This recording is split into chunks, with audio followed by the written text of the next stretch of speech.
Harmlos, direkt. Die Tagebücher der Johanna E. 23. Oktober 2019. Liebes Tagebuch, es ist an der Zeit, mich dir wieder mitzuteilen. Es ist an der Zeit, mir alles von der Seele zu reden. In diesem Jahr ist viel zu vieles passiert, als dass ich es ohne darüber zu reden verstehen könnte. Ich weiß, es ist viele Jahre her, dass ich dir all meine Geheimnisse anvertraut habe. Damals, als mir übrig geblieben ist und Mirko drogensüchtig war. All das ist schon lange wieder Vergangenheit. Ich bin ein neuer Mensch und doch die gleiche. Deswegen stelle ich mich dir jetzt zuerst vor, das habe ich noch nie getan. Nun gut, ich heiße Johanna. Das ist nicht mein Taufname, aber das war der zweite, eigentlich Johann, denn ich wurde mit zweiten Namen nach meinen beiden Großvätern benannt. Das finde ich wunderschön, denn diese haben mir mitunter am meisten geholfen, dass ich nun das bin, was ich bin. Sie standen immer hinter mir, auch wenn sie das als Tote gemacht haben. Aber die Macht der Toten darf man nicht unterschätzen. Wenn ich zum Beispiel sehr lange meditiere und mein Körper sehr müde ist, gibt es diesen Punkt, wo der Geist mit dem Körper einschlafen würde. Diesen Punkt versuche ich zu halten, aber wenn ich ein bisschen drunter komme, sehe ich die Toten. Wie sie mit allen Mitteln meine Aufmerksamkeit wollen, weil sie wissen, dass ich sie in diesem Zustand sehe. So viel zu Johanna. Also der Name ist von meinen Eltern zur Achtung meiner Großväter gewählt worden.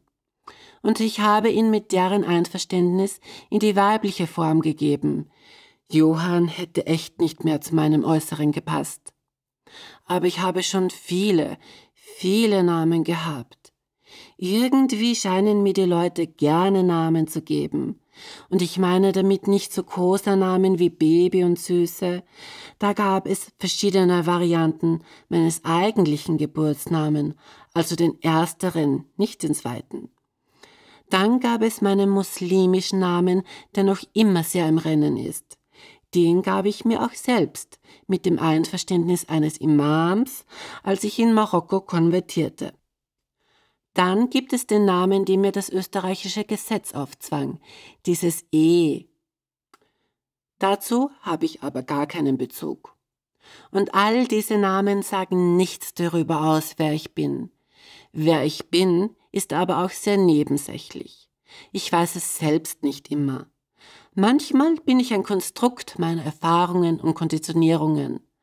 Manchmal bin ich nicht mein Körper. Manchmal bin ich mehr wie eine Hure, aber dann auch wieder wie ein kleines Kind. Und dann kommen die ganzen Rollen noch dazu, mit denen die anderen einen identifizieren. Nur eine Rolle bin ich sicher nicht. Aber ich will dir ja nicht sagen, wer ich bin, sondern was mit mir geschieht. Ich möchte dir alles sagen, liebes Tagebuch. Dinge, die ich nie jemandem sagen würde, obwohl ich normal allen alles sage. Aber da gibt es vieles, was ich nur dir sagen kann.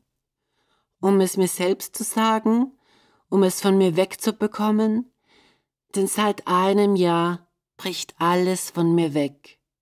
Die Wahrheiten kommen in kleinen Schritten ans Tageslicht, dringen mit einer Qual an die Oberfläche, bohren sich durch die Haut, kontinuierlich, so dass es nie aufhört, mir weh zu tun. Und das, obwohl mein Vater zum Jahreswechsel diese Welt verließ. Mit der unmissverständlichen Message, das Leben zu feiern. Das Leben ist wie ein Feuerwerk, laut, brutal, störend und einfach schön. Liebes Tagebuch, lass mich dir alles sagen. Verurteile mich bitte nicht. Lass mich nicht beschämt sein.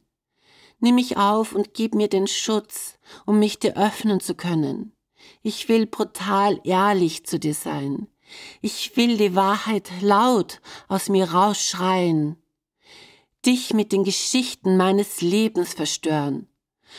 Und Ich will dir vor allem meine Schönheit zeigen. Ich will meine Schönheit durch dich finden, die Schönheit, die all dem Chaos zugrunde liegt. Nun, liebes Tagebuch, lass mich beginnen.